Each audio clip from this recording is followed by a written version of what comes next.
লাট ঘূৰ মাৰি সকলোৱে আপোনালোকে ছবিত দেখিছেই, ভিডিঅ' ছবিত দেখিছেই যে তেওঁক নদীৰ বুকুত পেলোৱা কাণ্ডটি এটা একদম নভবা নোপনা এটা ঘৃণনীয় কাণ্ড, খুব এটা বেয়া লাগিছে আমি।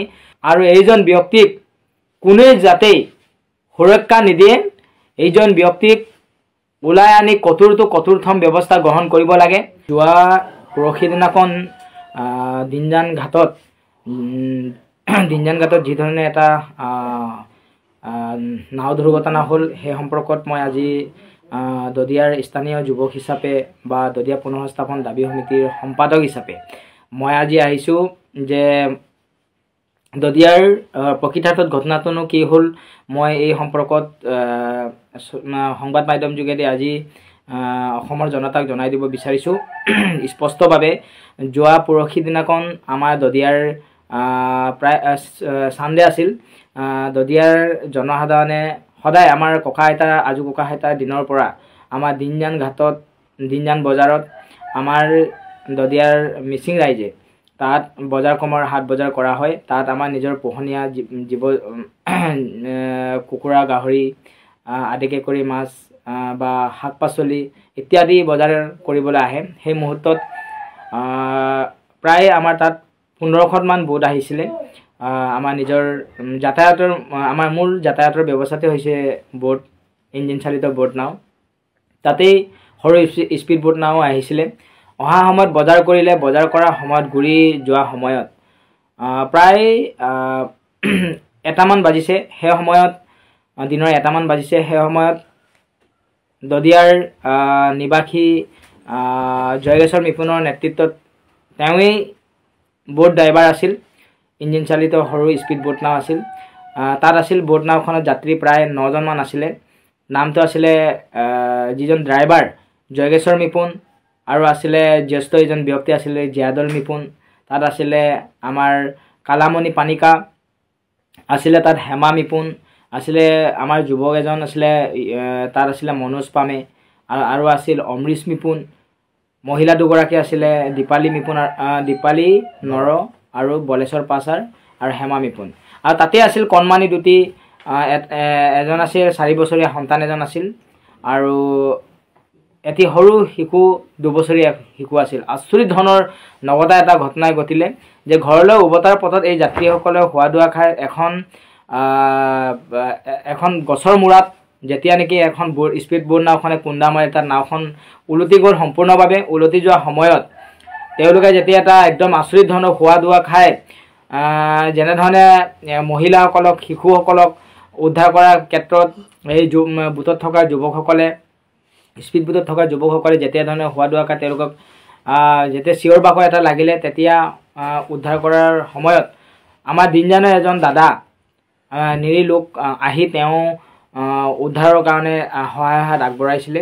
সেই সময়ত খুব এটা নগথা এটা ঘটনাই আমাক আজি আচৰিত কৰি তুলিছে যে অমৃশ মিপুন বোলা বাকী গোটেইখিনি উদ্ধাৰ কৰা হ'ল। সেই সময়তে অমৃশ মিপুন বোলা এজন ব্যক্তিয়ে, যুৱকে, আমাৰ যিগৰাকী দিনজানৰ এজন নিৰী দাদা এজনে তেওঁ মহিলাসকলক উদ্ধাৰ কৰাৰ সময়ত তেওঁ খুব নিৰ্মমভাৱে অত্যাচাৰ চলালে।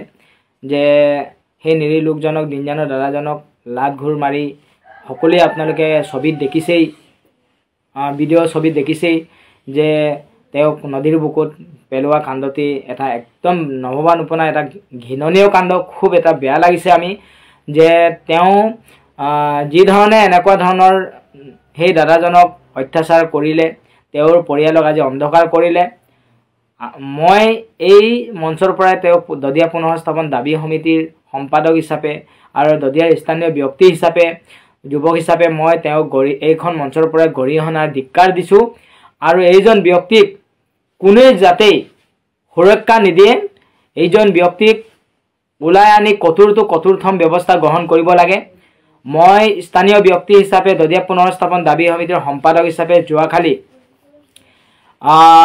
তিনিচুকীয়া জিলাৰ প্ৰশাসনক সম্পূৰ্ণভাৱে সহায়ৰ হাত আগবঢ়াইছোঁ যে তিনিচুকীয়াৰ DSP আৰু পানীতোলাৰ IC মহোদয়ৰ নেতৃত্বত কনিষ্টেবল এটা দলক লৈ মই মোৰ নিজৰ স্পীড বোট নাওখনেৰে দদিয়ালৈ লৈ গৈ তেওঁক তদন্ত কৰা হৈছিল আৰু যি কেইজন ব্যক্তিয়ে বোট নাও দুৰ্ঘটনা হৈছিল তেওঁলোকৰ সমস্যা বুজ লৈ তেওঁলোকক সম্পূৰ্ণভাৱে DSP ছাৰে সাক্ষাৎ কৰি আৰু আমি অমৃশ নিপুণৰ ওপৰত তদন্ত চলাবলৈ তেওঁৰ সম্পূৰ্ণ গৃহত উপস্থিত হৈ আমাৰ কনিষ্টেবল পাৰ্টিৰ আমাৰ DSP ছাৰৰ নেতৃত্বত যোৱা দলে আমি তেওঁৰ ঘৰত প্ৰৱেশ কৰি যোৱা সময়ত অমৃশ নিপুণে ঘৰত নাই পলাতক অৱস্থাত আছে গতিকে তেওঁক অতি সোনকালে কঠোৰতম ব্যৱস্থা গ্ৰহণ কৰিম আৰু এই ক্ষেত্ৰত কোনো ধৰণে আমি লাহেকৈ নেতাকো আৰু এই ক্ষেত্ৰত সম্পূৰ্ণভাৱে আমি তেওঁক অতি সোনকালে কৰায়ত্ব কৰিবৰ কাৰণে আমি দদিয়াৰ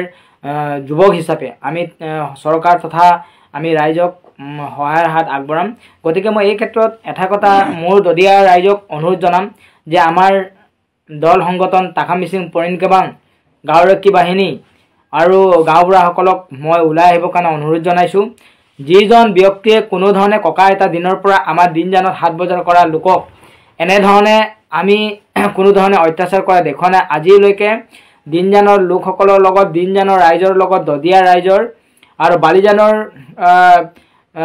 বালিজান বজাৰৰ ৰাইজৰ লগত দদিয়া ৰাইজৰ আৰু বিন্দাগতা ৰাইজৰ লগত দদিয়া ৰাইজৰ এজন ককা এটা দিনৰ পৰা সুসম্পৰ্ক আছে সেই সম্পৰ্কক যিজন অত্যাচাৰী যিজন ব্যক্তিয়ে মানুহ জন্ম নিদিয়া ব্যক্তিজনে যি ধৰণে অমৃশ নিপুণে দিনজানত এনেধৰণৰ অত্যাচাৰৰ কৰ্মকাণ্ড দেখালে গতিকে আমি এই মঞ্চৰ পৰা তেওঁক গৰিহণা ধিক্কাৰ দিছোঁ আৰু মই দদিয়া ৰাইজক কৈছোঁ অতি সোনকালে আমি সেইজন ব্যক্তিক আনি আইনৰ খাকত গতাব লাগে আৰু ৰাইজ হিচাপেও আমি তেওঁক যি ধৰণে শাস্তি বিহিব লাগে গতিকে কোনো ধৰণে এই ক্ষেত্ৰত আমি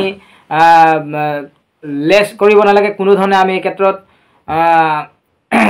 লাহেকৈ থাকিব নালাগে গতিকে মই এটা কথা স্পষ্ট কৰিছোঁ খুব দুখ পাইছোঁ আপুনি বিচৰা বাতৰি পাব কেৱল নিউজ 18 এপত নিউজ 18 এপ ডাউনলোড কৰিবলৈ স্ক্যান কৰক এই QR কোড গুগল প্লে ষ্টৰতো পাব এই নিউজ 18 এপ